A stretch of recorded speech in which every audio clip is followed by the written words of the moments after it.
Good afternoon, ladies and gentlemen. It is my honor to welcome all of you to the 2017 State of the State. It is now my pleasure to introduce several of our esteemed guests. Our amazing Lieutenant Governor, Buffalo's own Kathy Hochul.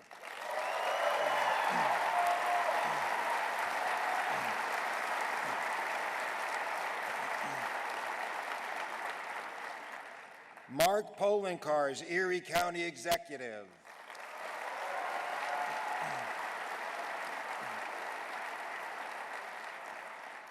Byron Brown, Mayor of Buffalo.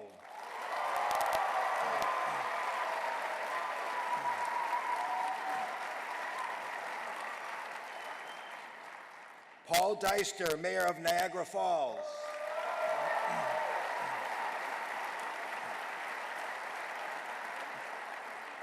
Sam Teresi, Mayor of Jamestown.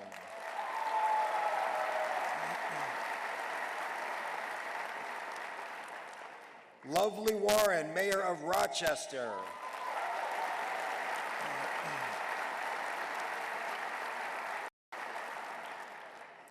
Nancy Zimpher, Chancellor of the State University of New York.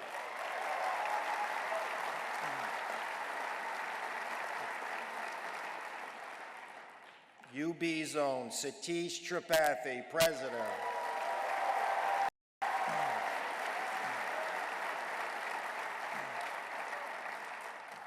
We are also joined by many more of our local elected officials, and I'd like to ask them all to stand now and be recognized.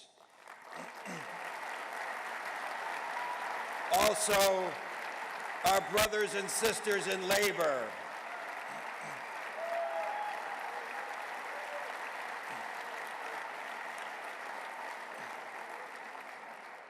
Where's Paul Brown and all those labor people here?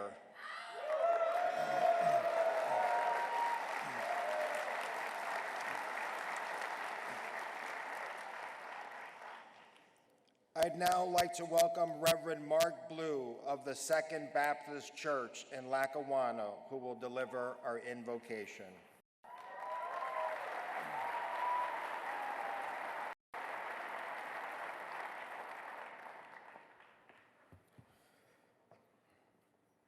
Let us bow our heads. Lord, we thank you for another day. We thank you for this gathering with our governor and state and local officials. I pray for a spirit of harmony as we hear the governor's state of the state address. I pray for a spirit of willingness with our Senate and our assembly persons to work with our governor in carrying out his vision. We thank you for hearing and answering this prayer in Jesus' name, amen.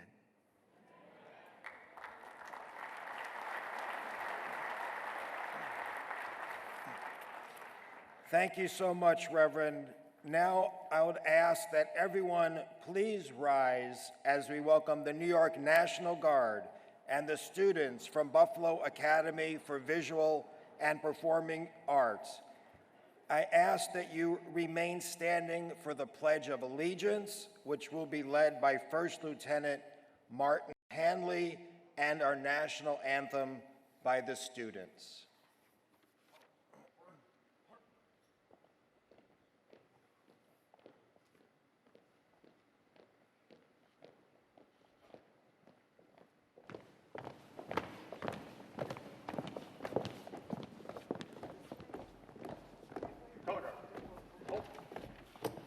Present.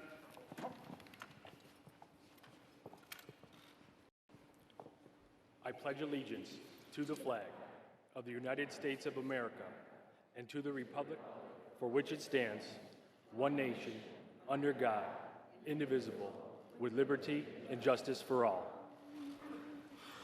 Oh, say, can you see by the dawn's early light what so proudly we hailed at the twilight's last gleaming? whose broad stripes and bright stars through the perilous fight o'er the ramparts we watched were so gallantly streaming, and the rockets' red glare, the bombs bursting in air, gave proof through the night that our flag was still there. Oh, say does that star-spangled banner yet wave o'er the land of the free and the home of the brave.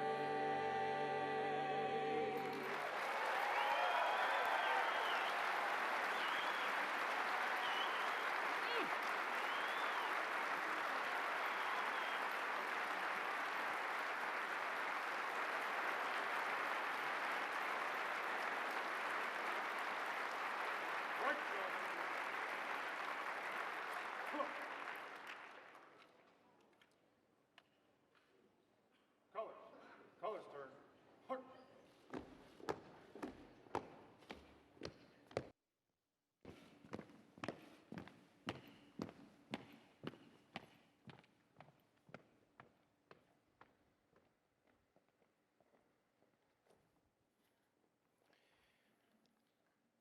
For Buffalo and Western New York. Sorry, you can be seated.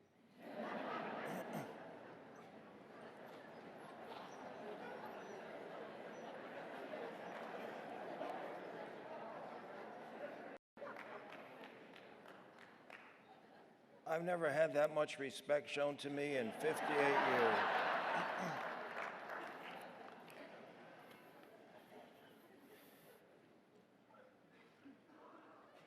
What'd you all sit down for? For Buffalo and Western New York, the Finger Lakes, and all of upstate New York, if you get a governor like this governor once in a lifetime, you are lucky indeed. Please give a commensurate welcome to the greatest champion Buffalo, the Finger Lakes, and upstate New York have ever known. The 56th governor of the state of New York, Andrew M. Cuomo.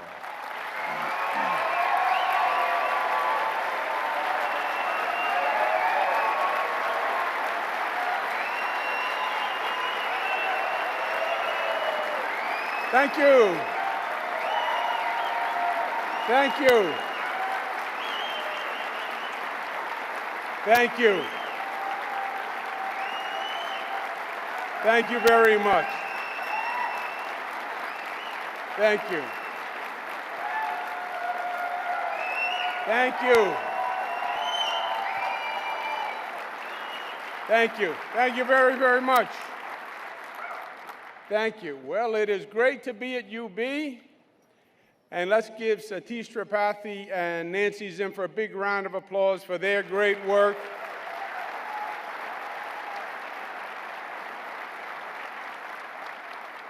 Really an extraordinary accomplishment. All the elected officials who we've worked with so successfully. But another round of applause for Mayor Brown, County Executive Mark Poloncarz, Mayor Deister, Mark Schroeder, Mayor Sam Teresi. And how about that Howard Zemsky? He has, I just read, he did a book, Howard, came out at about Christmas. The sales haven't been great yet, but I got an advanced copy of it. Its title is I Always Wanted to Be Jerry Seinfeld, but I wound up head of economic development, go figure. But it is a good read. It is a good read. It has a sort of schizophrenic twist to it about a man caught in one occupation, but he really wanted to be another person. Certain sexual identity issues in there also. But it was a good book, and he, on a serious note, has been such an extraordinary benefit, not just to Western New York. He has turned around all of upstate New York. Let's give him a big round of applause. Howard Zemsky.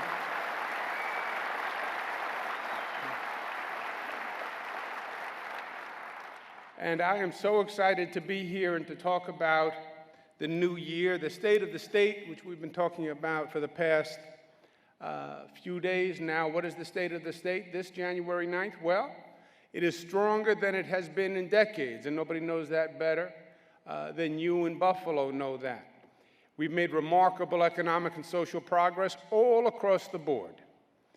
Since the time of FDR and Robert Moses, our government has achieved more, it's built more, it's passed more meaningful legislation than ever before.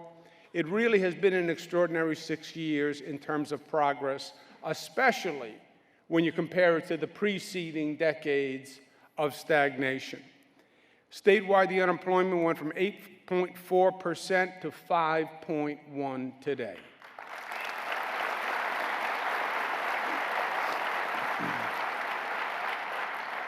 And the good news is you see that economic recovery all across the state. It used to be that downstate New York would do very well economically, and upstate New York would lag. And we have changed that because we focused much more on upstate New York. And now when you look at the growth numbers in upstate New York, you see they are all across the state, and they're comparable with what you're seeing in downstate. It's extraordinary that the growth in the North Country, for example, would be better than the growth in Manhattan. So it really is a testament to a new balanced approach that is working across the entire state. In the state of New York today, we have just under 8 million private sector jobs. That is more private sector jobs than have ever existed in the state of New York. That's what 8 million jobs represents.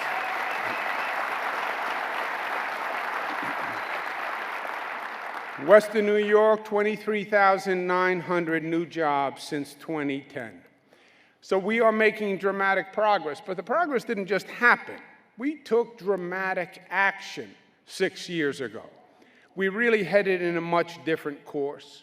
The truth was, the state was on a spending spree, and it had been for many, many years. When you go back 50 years and you look at the rate of spending in the state was spending at a higher rate of increase than the people in the state were earning income.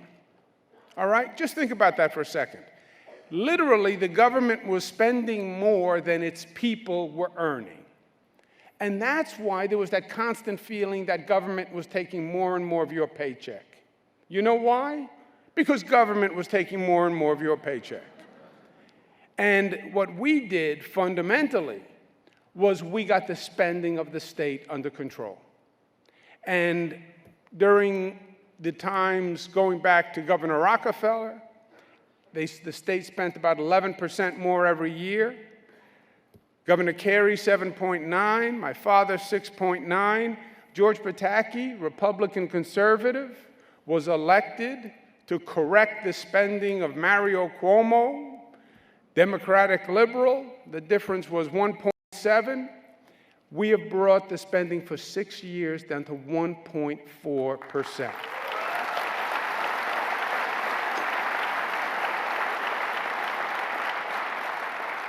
Now, when you get that spending down, a lot of good things happen. And when you get the spending down, then you can cut taxes. And the taxes for every person in the state of New York, at every rate, are lower today than they were 5 years ago. Lowest middle-class tax rate since 1947. Lowest manufacturer tax since 1917, which is 0. Lowest corporate tax since 1968. So we got the spending down, it allowed us to get the taxes down, and that's why you see a new attitude where businesses believe they're welcome in New York, families believe they're welcome in New York, the exodus has stopped, the job growth has started. And we also shook up Albany on a different level. And we shook them up to the fact that upstate actually matters. The truth is,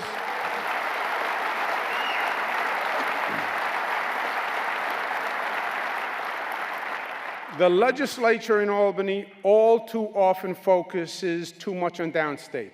Why? Because that's where most of them are elected from. That's the single largest concentration density of population in the state. I understand that. I'm from downstate New York. I understand the concept. But upstate New York actually has greater needs than downstate New York. And at the end of the day, upstate, downstate, we are one state. We are one set of books, and not to give upstate the attention and help it deserves never made any sense. So we started with a new approach where we invested in upstate New York to an exponential extent from past years. And we changed the way we did it. The old way was Albany bureaucrats and politicians said, this is what I want to spend money on in Buffalo. This is what I want to spend money on in Syracuse. So it was really more political pork barrel and political payoffs than anything else. We put together regional economic development councils, which are the top business people in each region, working with the top academic people in each region. And we said to them, you give us a business plan that actually makes sense for that region. And then we will follow what your plan says, rather than the politicians in Albany tell you what you think they should do. It was a totally different approach. Now, the legislature doesn't like it, because they liked it when they got to make the decisions. But let politicians do what politicians do. Let business leaders and academic leaders do what they do. Let them design the business plan for the region, because it's about creating jobs. That's what this is all about, and that's what these REDCs have done extraordinarily well.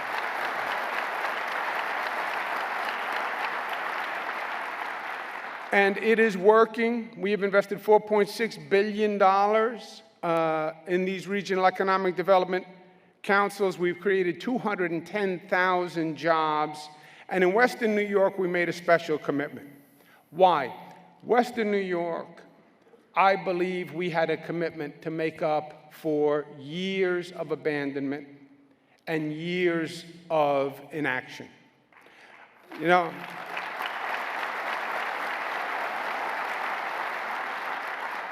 I first came to Buffalo when I was in my 20s. My father was governor. I was working with a fellow named Tim Russert, who was a good buddy of mine, who was working with my father also. He was my father's press secretary. And he was the first person who used to bring me out to Buffalo. And we would always come out on official business. That's why we took the plane. And we would do our official business, and then we would have some unofficial events. And he showed me Buffalo in only a way that Tim Russert could show somebody Buffalo. But it had such potential always, and such a great workforce, and such a great ethic, and such a great history.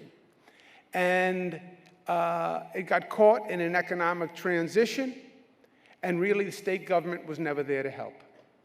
But people never gave up in Buffalo, and that's what was always extraordinary to me.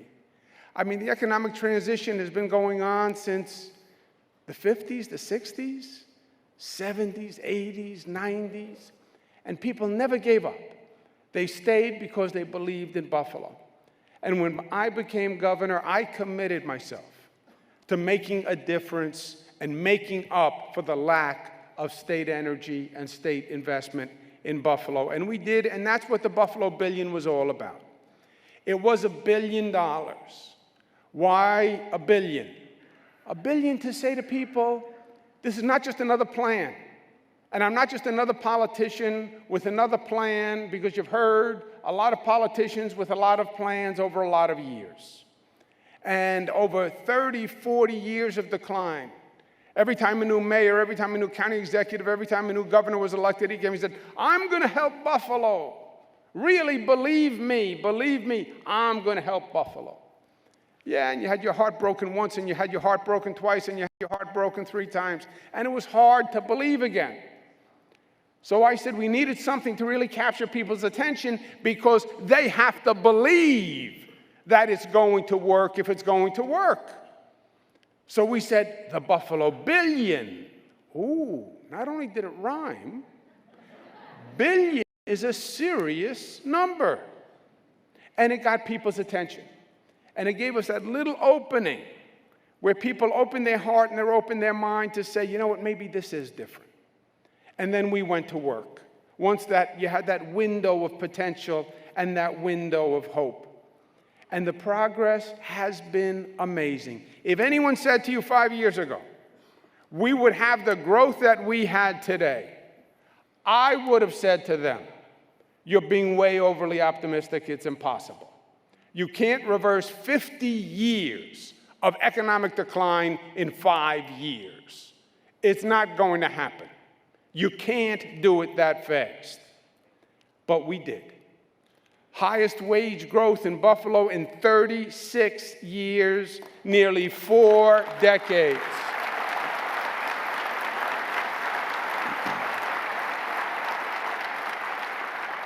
A 22% increase in construction from jobs from 2010 to 2015, highest since they've been keeping numbers.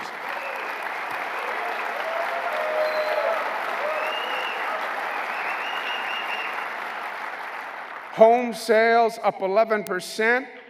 Some were some of the highest records in 2015, and home prices have increased close to 20% since 2011. Just think of that.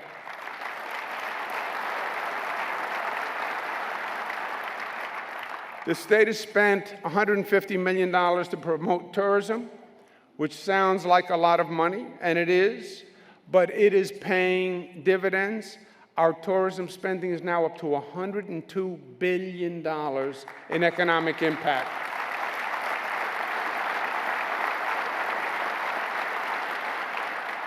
And again, you see the growth in tourism is all across the state. Western New York, we're close to 14%. And it's been great for all of Western New York. 18 million tourists, up 14% since 2010. 18 million, and we're going to do even better than that next year.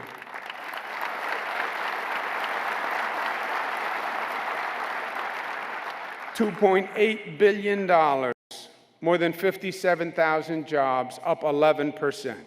That's the I Love New York campaign, the Taste of New York campaign. All that advertising has really turned around tourism. Canal Side has been a phenomenal success.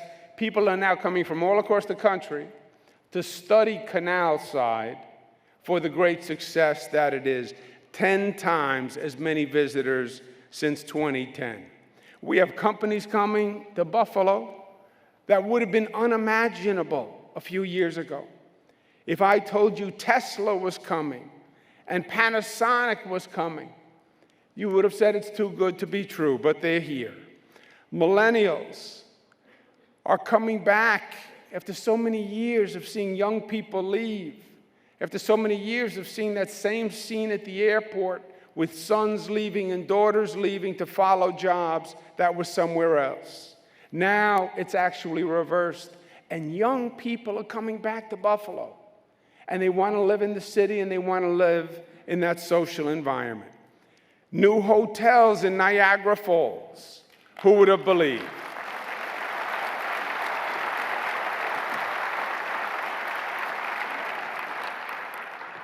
Riverbend, former steel plant, is now the location of the largest solar panel facility in the Western Hemisphere.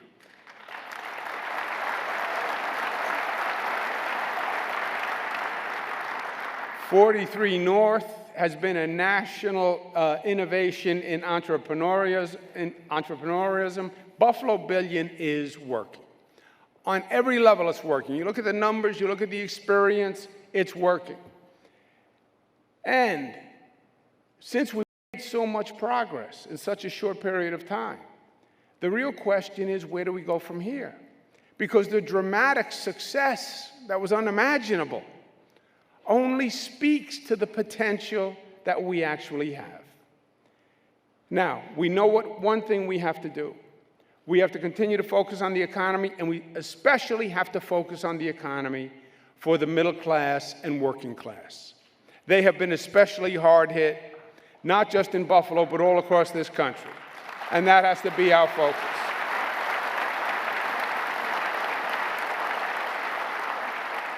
So today I'm proposing a middle-class recovery act that does three things: focuses on jobs and infrastructure, education, and lower taxes. On jobs and infrastructure, it's all about embracing the new innovation economy. And it starts with something as simple as embracing ride sharing. Ride sharing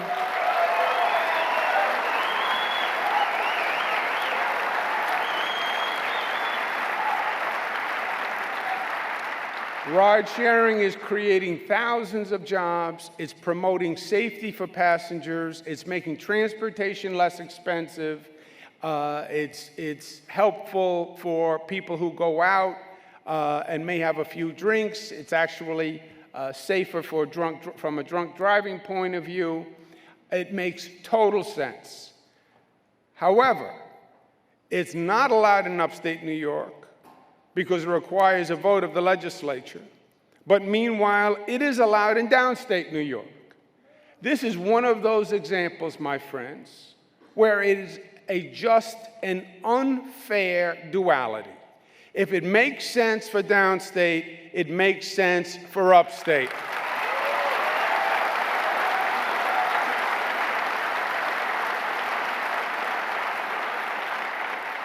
Upstate is left out.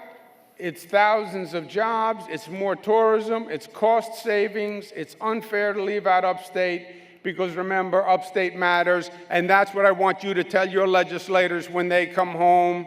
Don't come home to Buffalo unless you pass ride sharing for upstate New York.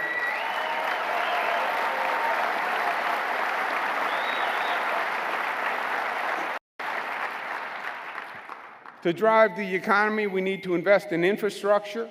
As part of a $100 billion investment in infrastructure, we're doing 10,000 miles of roads, 2,600 bridges. Niagara Falls, we relocated, renamed the Niagara Scenic Parkway. $30 million for the Skajackwada Expressway to reunite a long divided community that should have been done decades ago. Since 2012, we've invested $1.6 billion in Western New York infrastructure, Route 219 bridge, which we blew up, which was very cool, by the way. And finally, we have made a transformation of the Peace Bridge Plaza, and we didn't go to war with Canada over it either.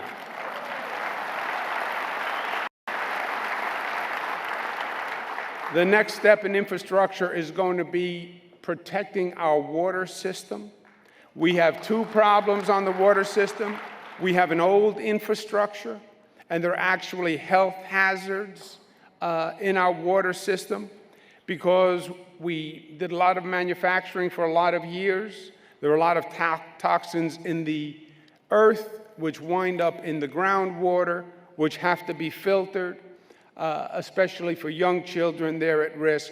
We need to take immediate action. I want to spend $2 billion to rebuild our water infrastructure across this state. We want to fund state-of-the-art drinking water treatment systems that filter out all potential chemicals that could be toxic and dangerous, failing infrastructure pipes, and protect drinking water at its source. I want local communities to work together to come up with the best, most cost-efficient way to do it and project that plan to the state. Access to education is probably one of the most important things that we're going to do this session. And I think it's one of the most forward-looking reforms.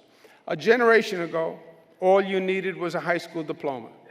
And you really could lead a middle-class life. If you were willing to work hard and you went to high school, you could find a manufacturing job, and you could do well, and you could take care of your family, and you would work your way up the ladder.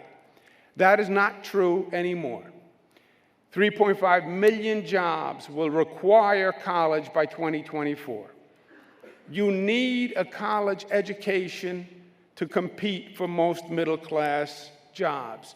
The jobs that are coming back, and there are jobs that are coming back. Why? Because a lot of corporations moved overseas because they wanted cheap labor. And what happened was they found out that you get what you pay for because they went overseas, they got cheap labor. Now they're coming back because they want educated labor. Everything is about advanced manufacturing. And advanced manufacturing is not manufacturing the way it was. It's manufacturing with the mind. I was in Tonawanda at the new GM engine plant, where they rolled out a $300 million transformation for new engine construction. And we're walking through the plant, all new engines being built. You know what I didn't see? Tools, no wrenches, no screwdrivers. It's all automation. And somebody at a computer terminal who is moving the automation. It is about the education. And the place that is going to get those jobs that's coming back from overseas is going to be the place that has the most educated workforce. The people who are going to do best are going to be the people who are most educated. And college is going to be today what high school was 75 years ago. That's what college is. So everybody should have a college education. One problem: it is very, very expensive. And a lot of people can't afford it. And a lot of people can't afford the debt, which is staggering. You start with about $30,000 in debt, average in the state of New York. That's why I want to lead the nation on a proposal whose time will come, but New York always gets there first. We should have tuition-free college in our state for families who are making $125,000 or less, because that is the future.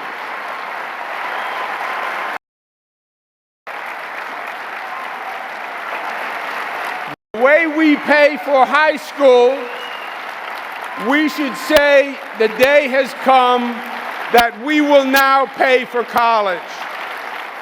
And let New York have the most educated workforce in the country.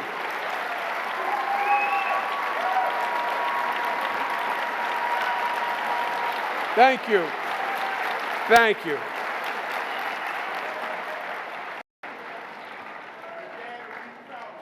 Thank you. Thank you. In Western New York, 85% of the families will qualify for tuition-free public college. This is a game changer.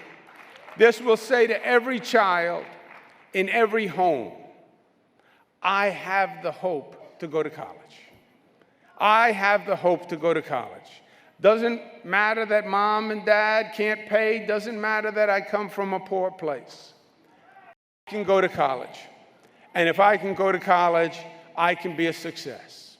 Every child's eyes will be open. Every child's future will be open. Hope for everyone. And that's what this country is supposed to be all about. Somewhere along the way, we lost our way, but New York is going to put us back on track. And this is the proposal that is going to do it.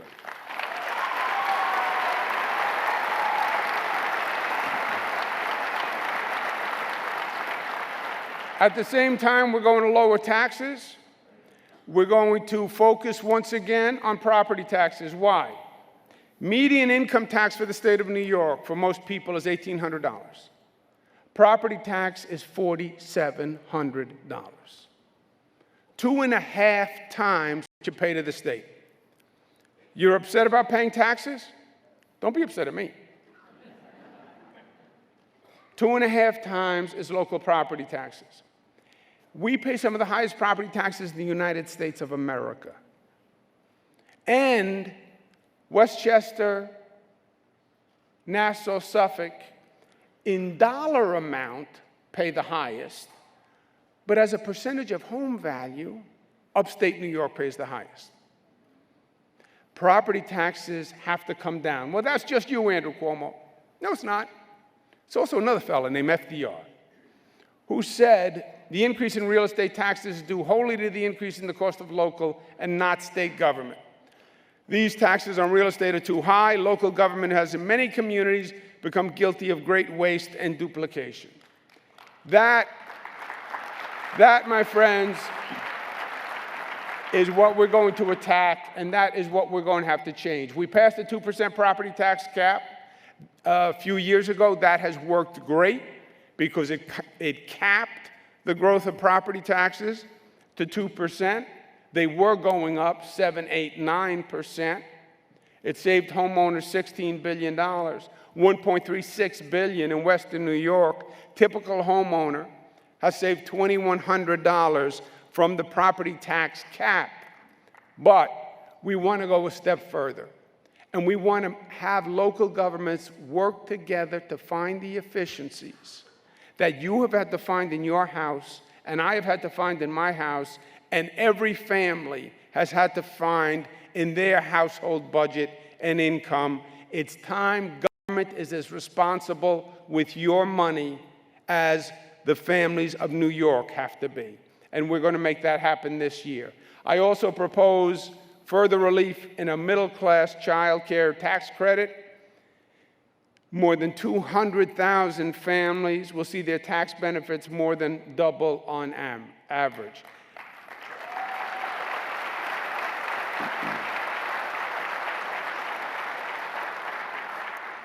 Our Middle-Class Recovery Act will impact the entire state, but then we also need to think regionally. Why?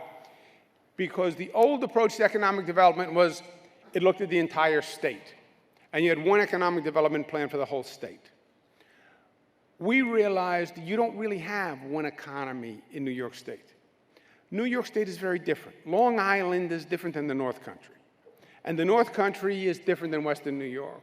And what you really need to do is focus region by region and develop regional economies. And that's what we've been doing. And the Buffalo Billion strategy was that regional focus on steroids. My question in December was, we basically came to the end of the Buffalo Billion program. We did very, very well. We exceeded expectations. What's next? Where do we go from here? Buffalo Billion 1 is done. What's the direction forward?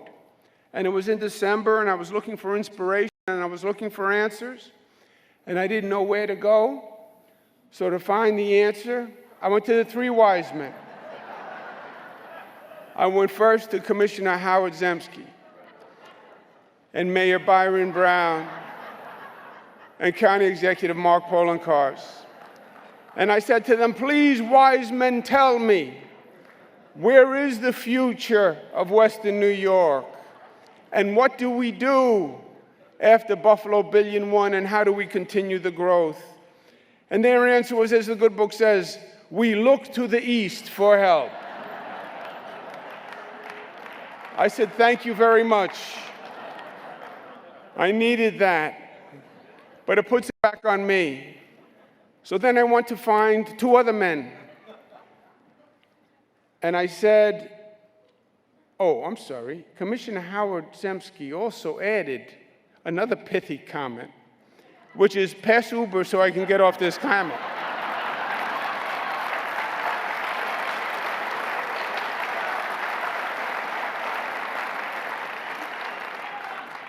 Which is so Howard, by the way. But just to be sure, I wanted to ask two other wise men what we should do. Okay. So I asked Niagara Falls Mayor Deister, and I asked Jamestown Mayor Sam Teresi, what do you think the future holds?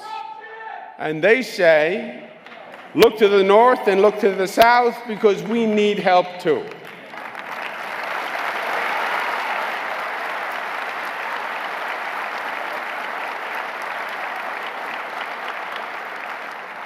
Sam actually looks good on that camel. Deister also said, if you pass Uber, can I get Zemsky's camel?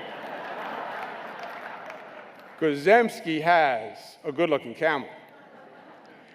We put it all together, and we designed Buffalo Billion Squared, we call it. Buffalo Billion Squared because it takes Buffalo Billion 1 and it takes Buffalo Billion 2, and there's a synergy between the two of them that will be exponential. And that's why it's Buffalo Billion Squared.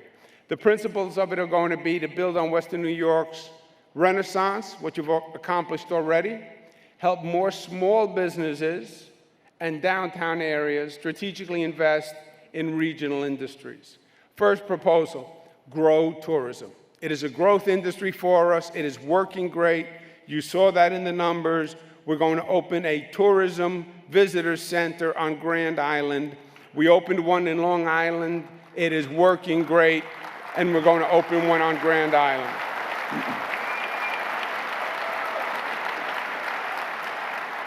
Proposal 2 is support the extension of Buffalo's light rail to Amherst.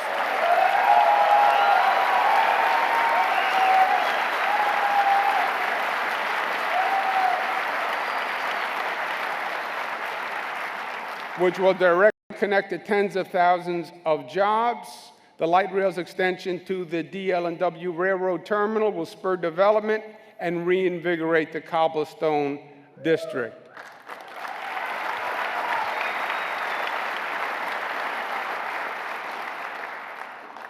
Buffalo Billion 1 did a lot of great work in the inner and outer harbor. We want to build on that. At the outer harbor, we'll leverage open space recreational activities by creating a visitor center, bike path, and redeveloping the Michigan Pier.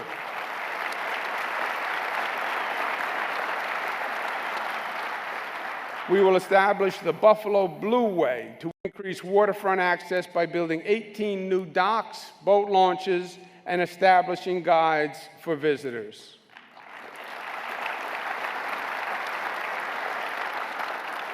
Buffalo Billion Squared also says, while we've been focusing on generating the economy and high-tech jobs and advanced manufacturing jobs, it's also important to make sure everyone is sharing in the success, because the greatest feast has the largest number of people at the table, and the greatest success is shared success. So we want to make sure every community is part of this renaissance. Buffalo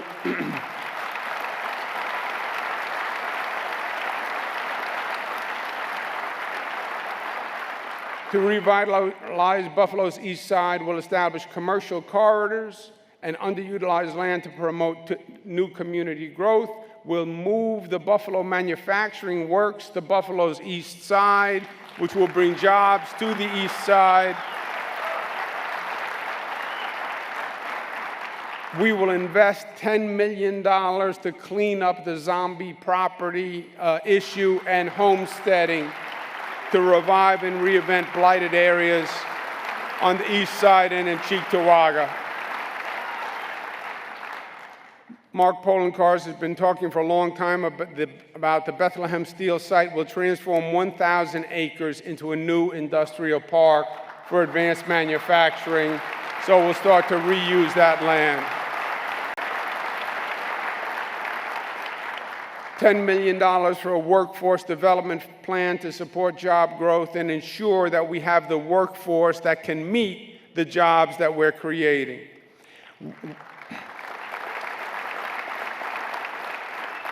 We will bring in the Say Yes to Education program that has done magnificent work all across upstate New York, but it continues to prepare students to transition from high school to higher ed and lets them know they'll have a college education if they make it through. We'll invest in the Buffalo Niagara campus to catalyze Western New York's burgeoning life science industry, which has already made great strides.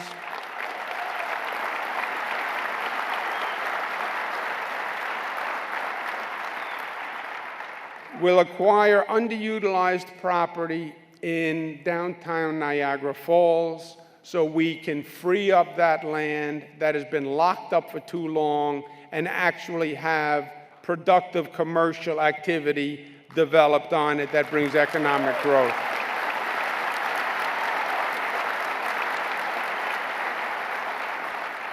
We're going to reclaim 135 acres of the Niagara Gorge corridor, preserving the rich ecology.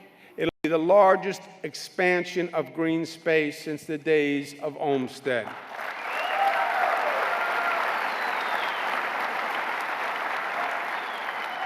Part of the gorge belongs to NYPA, which committed $1 million for conservation to that section of it. We will complete the ecological restoration of the gorge, and we also understand that we need to generate more activities for tourists on the Niagara Falls side of the falls. When you look across the river, you see Canada has more activities. We need to correct that, and we're going to do it in Niagara Falls. On Goat Island, we will create a year-round destination for tourism and build a world-class lodge with sweeping views of the Niagara River. ESD will also be issuing an RFP to build greater outdoor activities on Goat Island that will boost tourism and give people an international destination to visit. So we're very excited about that.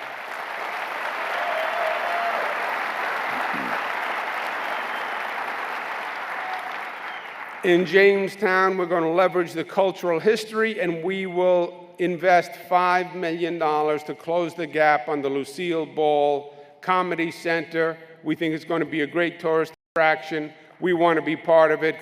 Congratulations, Mayor Teresi.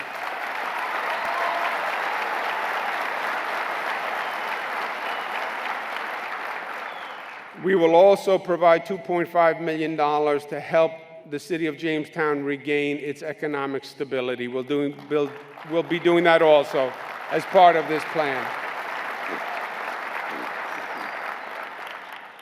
And we've had a successful downtown revitalization initiative program that we've run before. Western New York has many older downtown areas in many of its towns, and we want to have a downtown revitalization specific plan for places like Alfred, Clarence Center, East Aurora, et cetera, to revitalize those downtown areas. We'll be running it as a competition, but we'll fund it through Buffalo Billion 2. Now, why? Why are we committed to Buffalo, and why are we doubling down on our investment? Well, first, I believe in the three wise men.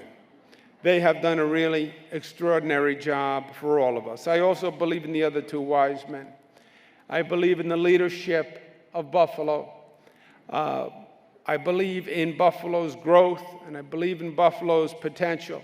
Most of all, I believe in the people of Buffalo. And I'll end where I started.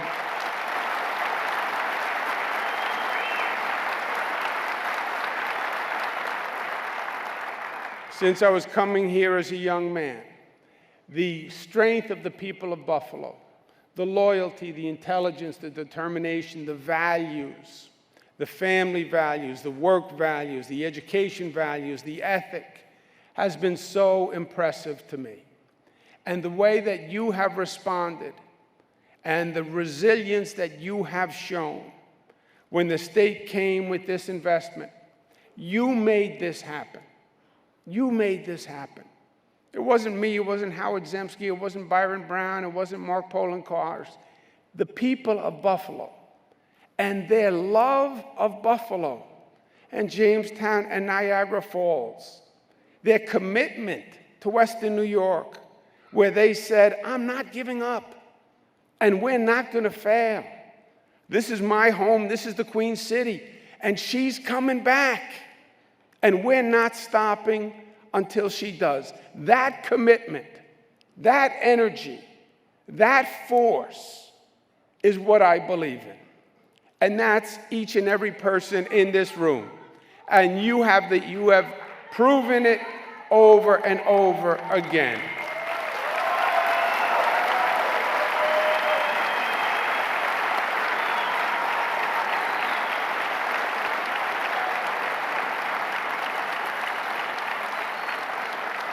So I am going to propose in my budget that the state fund the Buffalo Billion Plan in total and accepts all 20 proposals, which will be $500 million, but I believe it's an investment in the city of Buffalo and the state of New York, and it will pay dividends. And I am proud to advance this. And if we work together, we will make it a reality. And I believe the best is yet to be in Buffalo, and you ain't seen nothing yet. Thank you, and God bless you.